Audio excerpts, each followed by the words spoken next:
Hello, dear friend. I invite you to settle in now, someplace cozy, perhaps under a favorite blanket or nestled in a soft pillow. Tonight we take a quiet journey back in time to a gentle land of moss-covered stones and lotus-filled lakes, where the world moved slowly and life had its own rhythm. Imagine the warm, humid air at dusk, carrying the soft croak of frogs and distant temple bells. A calm wind rustles through tall palm leaves, and somewhere, in the hush of twilight, incense drifts gently toward an ancient sky.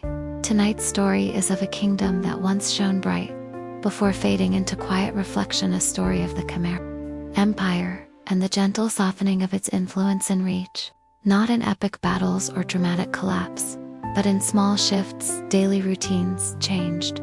Simple customs drifted away, and nature reclaimed its hold. Let us wander for a while, hand in hand with history, letting each word soften your mind, guiding you slowly toward sleep. Long ago, in what we now know as Cambodia, a grand city rose from the lush earth temples of stone, reservoirs of calm water, roads that stretched like gentle rivers between villages. The Khmer people lived in simple harmony with the seasons. Rice paddies would swell with green in the rainy months and shimmer under sun-soaked skies. When they dried by the late 12th century, Angkor stood at its height. But as centuries passed, the atmosphere shifted, not with thunderous change, but a hushed transformation. Rainwater patterns changed. Monsoon rains sometimes came late, or earlier than usual. Cracks appeared in walls of reservoirs, and fields felt heavier with silt. Local villagers woke each day to familiar sounds: the lowing of water buffalo, the whisper of wind through sugar palm fronds, the rhythmic splash of wooden boats gliding between floating gardens. It was a life of routine: tilling, harvesting, raising children, paying small tribute to the local temple. But as time went on, the temples saw fewer monks. Stoneworkers once carefully carving bas-reliefs now painted wooden shutters, making less stone and more timber structures. The grand reservoirs, like the East Baray, began to hold water unevenly, slowly silting up, inviting reeds to take root along their edges. Through all of this, life continued its steady pulse. Fireflies freckled the night sky, crickets sang lullabies, and the world shifted ever so gently. In the heart of a village not far from Angkor, families rose before sunrise. A mother would knead rice dough on a wooden board, forming round cakes, frying them in calm oil until lightly golden. Fathers would head to fields, leading buffalo through wet mud, planting rice seedlings in neat rows. Children would help scatter seed or gather dried palm fronds. Occasionally, a young boy might carry a small wooden toiper, perhaps shaped like a bird, to the water's edge. Launching it as the sunrise painted the sky, you might hear cooks stirring clay pots over embers. The soft hiss of steam escaping a lid, the quiet scrape of a wooden spoon. Maybe a neighbor would call out a greeting at the gate, slow and measured, like the passing of time itself. Here, there were no drums calling to battle, no armies marching. Instead, there was the hum of daily life, the gentle pulse of mother and earth. Even as great temples saw fewer pilgrims, local shrines still glowed with lamplight at night. Incense curled in spirals above mossed stone, and the smell of sandalwood and burning cloves filled the air. And so it was that change came, not with thunder, but in small moments: a cracked reservoir wall patched with bamboo, a stone roof gobbled by creeping foliage, or a monk quietly walking away to a distant forest monastery. Angkor's temples once echoed with chants, and temple staffs calling the faithful to prayer. Over time, those voices softened. The great galleries that once brimmed with carvings of gods Vishnu, Shiva, the many-faced Avalokiteshvara saw less incense, less footfall. One might imagine a lone monk, seated on a worn sandstone step, whispering a prayer. As twilight spread, crickets would answer. The forest beyond stirred softly. Waters and the moat around the temple would glimmer in moonlight, reflecting cracked stone towers. Clouds of fireflies drifted across the water, like thousands of tiny lanterns skipped lightly across a mirror.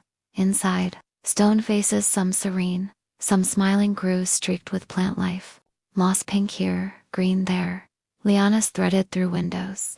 A wild orchid flowered just above a carved nary celestial nymph. growing in silence, untouched for decades. Pilgrims still came, though quietly now. They might leave a small lotus blossom on a ledge, light one candle, say a soft word of thanks, and then slip away. Their slippers light on the stone. No clamor or mass exodus, but a hush-hush shifting current toward calm solitude. Nature is patient, persistent. Over years, roots crept into mortar cracks. Trees' giant dipterocarps and strangler figs wrapped their roots around balustrades, gently prying them apart. Stones shifted. Mirrors of water in temple reservoirs became shallower, more green, mirrored by lotus pads and frogs.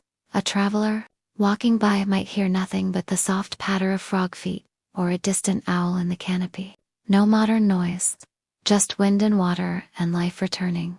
Flowers, jade vine, wild orchids began growing in nooks and cracks. Dragonflies skimmed spoon-shaped leaves.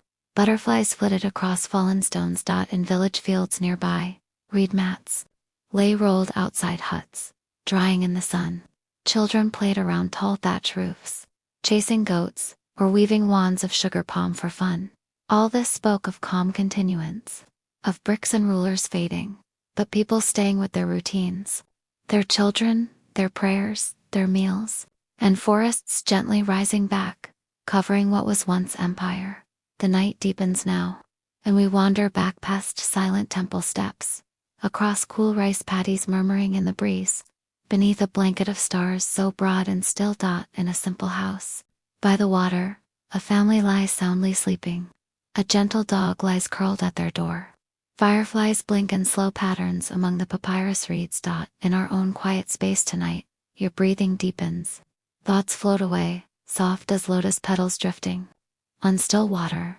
Allow your mind to embrace the hush that came to ink, the peaceful soft fall of empire, replaced by a slower, gentler world.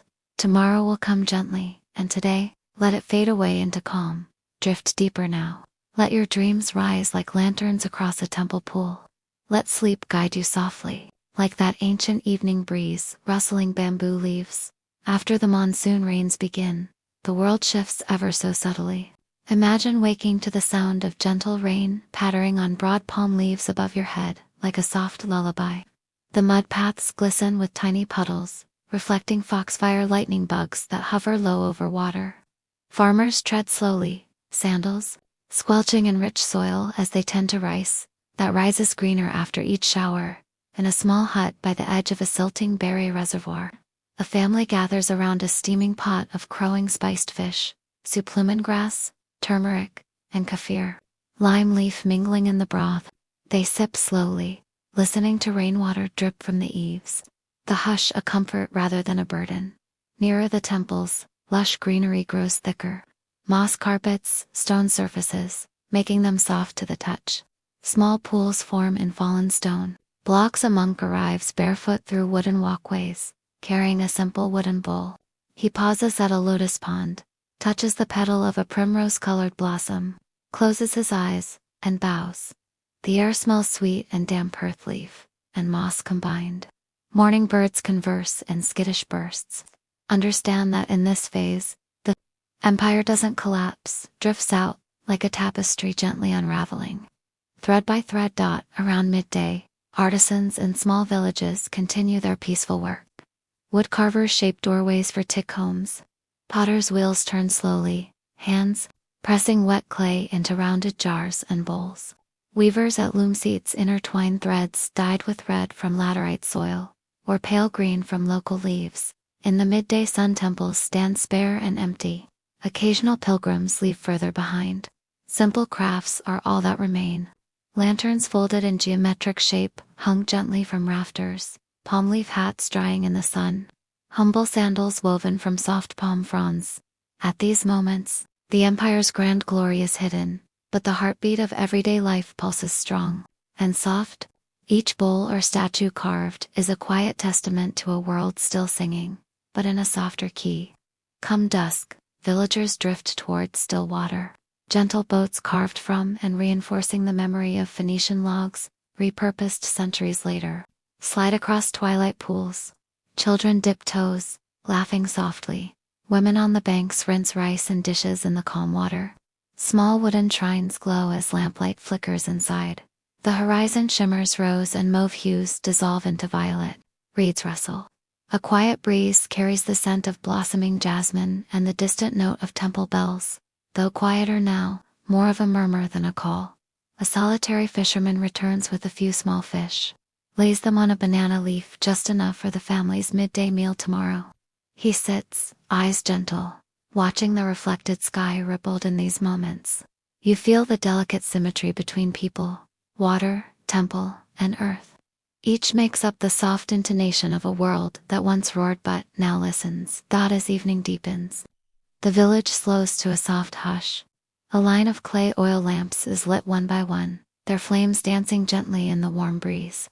Each lantern sits on a low bamboo shelf outside a home, or inside a small shrine near the water's edge. Villagers gather near a long, low table beside the water. They offer soft, floating lanterns, delicate cups, carved from dried gourds or folded from banana leaves. The glow. And so, the seasons turned. In the softened heart of the once great Khmer Empire. Time flowed not in battles or boundaries, but in rhythms of sun and rain. The land, thick with the scent of lemongrass and wet stone, breathed quietly beneath the canopy. In a small village nestled between two slow-moving rivers, life had become simple again. Thatched roofs made from palm fronds rustled gently in the early morning wind. Chickens clucked softly near the walkways, and a gentle hush filled the air, as if even the birds had learned to whisper. Here, a potter turned his wheel, with practiced calm. His fingers shaped the earth, not in haste, but in quiet meditation. Each pot he made was a gift for someone he knew, a neighbor, a cousin, a midwife who needed something sturdy for rice water. Children sat nearby helping roll coils of clay or chasing the frogs that bounced from the patties. Their giggles were light and short, never loud enough to startle the day. The temple bells in the distance rang not to call to war or to summon priests to court, but simply to mark the time. One slow chime, then silence again. Imagine yourself walking through this village. The air is warm and still. You hear the distant splash of an oar in a canal. A child hums a lullaby to her baby brother. And from a nearby tree, a coal bird sings soft, steady, like a chant. Everything here has become quiet, not empty, not abandoned, but still. In the old imperial capital, Angkor Thom, the jungle has crept lovingly through the cracks. Its vines curl around balustrades and doorways, as if they were always meant to be there. Trees grow from rooftops. Birds nest in places once held by statues of kings. But the people who remain do not fear the forest. They live with it. Monks walk barefoot through temple halls, sweeping leaves with straw brooms. One of them, young, no older than 17, pauses at the base of a collapsed pillar.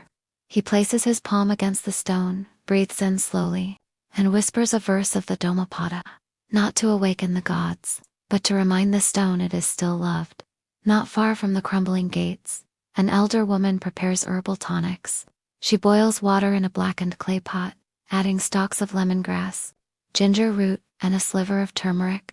The scent drifts through her home, a wooden stilt house with soft reed mats and shelves lined with bamboo scrolls. She does not read the scrolls anymore, but she knows their words. They live in her hands, in her recipes, in the way she listens. To silence, she speaks to the fire as if it were a friend. Sometimes it crackles in response. Long ago, her husband was a scribe in the palace. He had elegant hands and loved to walk slowly. When the court quieted and the records grew dusty, they moved here. Now, he plants banana trees in the rear garden. Each day they take tea beneath a jackfruit tree, and watch the vines slowly reclaim the stone well where their neighbors once fetched water. Time here is gentle. There are no alarms, no declarations, only rhythm and rest. Across the countryside, remnants of the old empire sit quietly in the tall grass. A broken Naga statue, worn smooth by wind and rain. A stone lintel half sunk in the earth, its carvings faded but not forgotten. A single lotus blooming in the moat of a forgotten wat. And everywhere the forest breathes, not as an invader, but as a caretaker. Let your breath match the rhythm of that forest. Soft, slow, without urgency. Let the story continue to unfold. As you drift deeper into Khmer and the western provinces, near where the empire once traded with distant lands, the roads have become footpaths. Merchants no longer travel with grand caravans, but with humble carts drawn by oxen. Their wheels creak slowly over the roots of banyan trees that have split the old stone roots in two.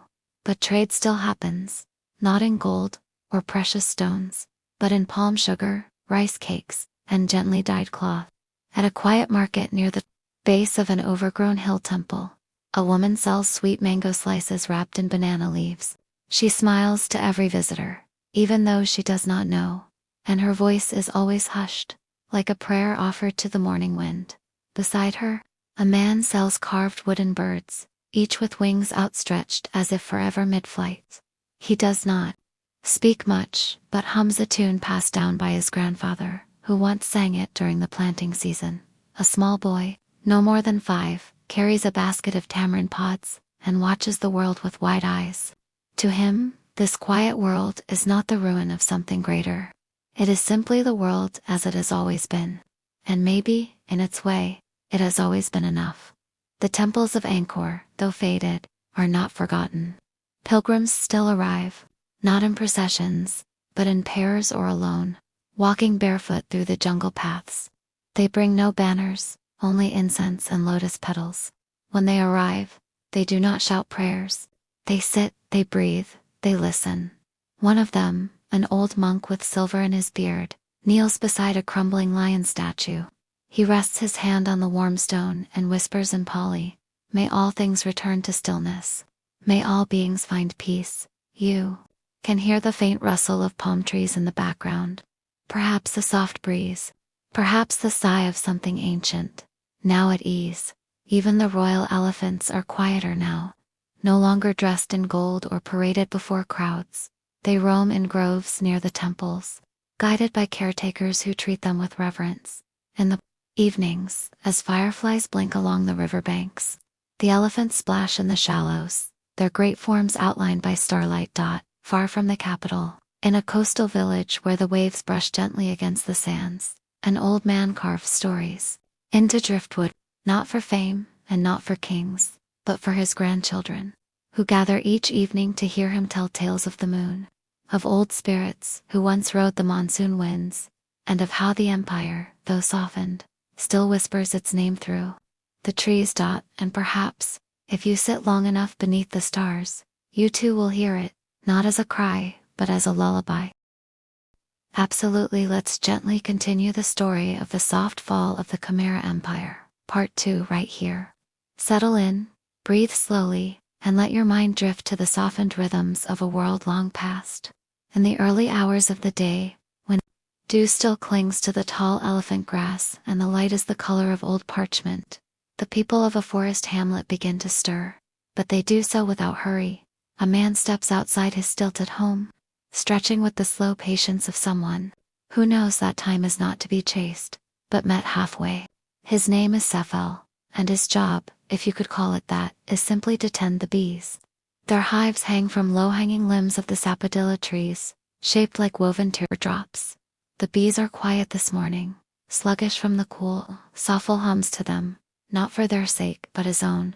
A tune passed down to keep the rhythm of his day. In a quiet grove not far from there, 2 sisters gather lotus roots. They walk barefoot through the mud, their steps slow, balanced, familiar. The older one wears a scarf that belonged to their grandmother, embroidered with tiny elephants and jasmine flowers. The younger one splashes slightly, earning a whisper of reprimand. But the tone is warm, not scolding. Even the scolding here is soft. Behind them, the temple spire peeks from behind the tree line, not grand anymore, but proud in its stillness. It leans slightly to one side, wrapped in flowering vines and crowned with moss. A pair of hornbills nest in the crevice near the top.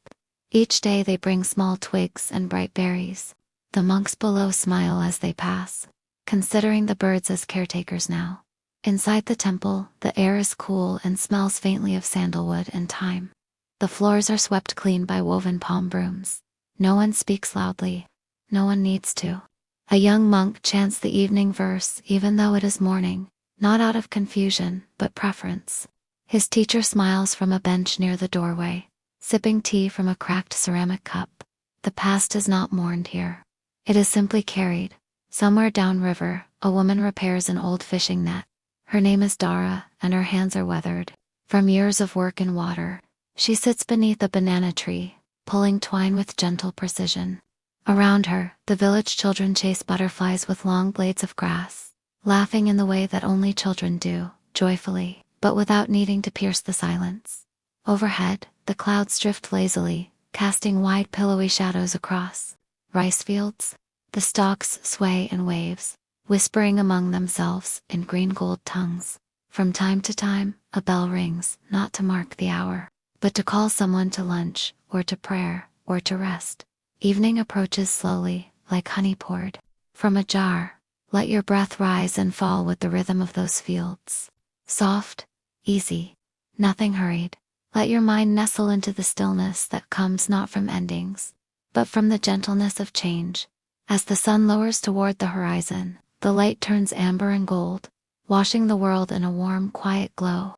It lingers on the thatched roofs of the village, on the worn sandstone of the temple steps, and on the long wooden oars that rest beside the river.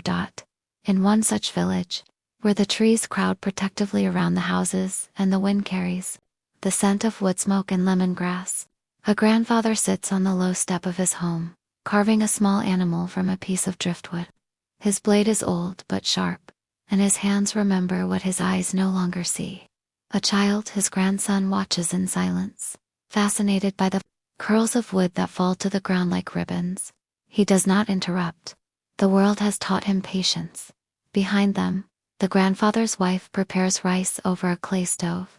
She fans the coals gently with a woven leaf, not to hurry them, but to guide them. The pot begins to simmer, sending up a soft hiss and the comforting scent of steamed rice and coconut. The family will eat together, as they always have, sitting cross-legged on mats woven from reeds, speaking in soft voices, passing bowls. Without words. In the center of the village, a group of women gather beneath a tamarind tree, weaving strips of bamboo into baskets. Their fingers move with practiced grace. One hums an old melody, perhaps a lullaby, perhaps something older. The others soon join, not in harmony, but in comfort. Their voices float into the air and linger like mist over water. And beyond the village, beyond the river and the broken temple walls, the jungle presses in, not with menace, but with deep, slow breath. The trees are thick, their roots deep, their canopies full of monkeys and birds. But the jungle is not feared. It is respected. It is known. Children are taught its paths. Elders still speak of plants that cure fever, leaves that soothe bites, and flowers that open only under the full moon. Further north, near what was once the edge of the great empire, stands a stone reservoir. Long ago it served thousands, its banks bustling with people, its waters drawn by servants for royalty, monks, and farmers alike. Now, it is quiet. The walls are covered with moss, and lilies float across the surface. Herons wade slowly through the shallows, and at dusk, fireflies blink in and out like old stories, returning briefly to be told once more. One might say the empire has ended, but in this stillness, it has simply changed its shape. You are breathing with the rhythm of something ancient, something peaceful, something slow. Let yourself sink further into that quiet now. No kings, no wars, no losses remain in this part of the world, only footsteps in the grass, prayers on the wind, and the hush of a people who never truly left on the hills that border the old forest roads. Tiny villages dot the landscape, like shells on the shore of a forgotten sea. Each village is a world of its own, where time does not pass. It drifts on in one such place. Near the curling path of an ancient stream, an elderly scribe continues his daily ritual. Each morning he unrolls a faded scroll and traces the letters. With a bamboo pen dipped in dark ink, he does not write new words. He simply rewrites the old ones. Not to preserve them in books, but to preserve them in motion. To keep the hand remembering the language, the ink remembering the rhythm. Children sometimes sit beside him, eyes wide, watching the brush strokes curve like vines. He tells them stories between the lines, not loudly, and not in order. He tells them slowly, gently, leaving space for silence to do some of the telling. A little way down the slope, a mother gathers blue flowers from the edge of a pond. These blossoms are used to dye fabric, a pale, dreamlike shade. Her daughter helps her, carefully tucking the flowers into a basket made from palm fronds. They do not speak often. Their work is their language, the bending, the reaching, the quiet sorting of petals and leaves. The pond is calm, its surface rippling only when the wind chooses to stir. Beneath the water, turtles glide silently. A frog perches on a rock, eyes half closed, perfectly still. Dragonflies skim the surface, trailing shadows behind them like tiny dancers. From a distant home, a bamboo flute begins to play. Its sound is thin, but clear, like a memory floating just above the trees. It is a melody without urgency. It rises and falls in no hurry to arrive anywhere. The villagers pause when they hear it, not because they must, but because it is worth pausing for. And as evening begins to settle over the land, people light small fires in clay stoves, the smoke rising in thin pale threads. The scent of lemongrass, ginger, and grilled river fish mingles with the soft hush of night birds. A gentle bell chimes just once, and from the temple near the banyan tree, monks step barefoot into the courtyard. They do not chant tonight. Instead, they sit, they listen to the wind in the trees, the laughter of children finishing their meals, and the quiet rhythm of a world that knows how to rest. Let your mind settle here a while.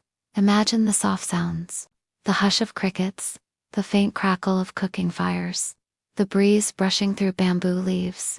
There is no story you need to follow, no lesson you must learn, only a feeling of something once vast, now held gently in the hands of those who remember not the empire, but the somewhere, between the river and the forest, lies a village known by a name that means moonlit water. No one remembers when it was first called that, perhaps because of how the moon reflects perfectly in the still pond at its center. Or perhaps because at night, the village itself seems to glow with a quiet silver light dot in this village. Life follows its own pace, slow, like the swing of a hammock, or the drift of clouds after rain. A woman named Neri wakes early each day, not to alarm or rooster call, but to the gentle gurgle of her clay water jar filling with cool spring water. Her daughter fetches the water from the well just beyond the mango trees, carrying it with a practiced, balanced gait. They greet each other with a smile, no words needed. The day is already unfolding, smooth and soft as silk. Neri's home is open to the breeze. Its woven walls breathe with the wind, and the scent of jasmine creeps in through the wooden shutters. She lights incense at a small shrine in the corner, not for any special reason, but because it is morning, and that is what she does. Her prayers are short, spoken only with her eyes. Outside, a boy leads a water buffalo through the shallows of a nearby field. The buffalo walks slowly, each step sinking slightly into the mud. Behind them, egrets follow, hoping for frogs, or crickets stirred by the gentle plowing. Old men sit together near the banyan tree, playing a game with polished stones. The game has no name and no end. They speak little, sometimes only with gestures or knowing smiles. A shared memory is sometimes more powerful than any spoken word.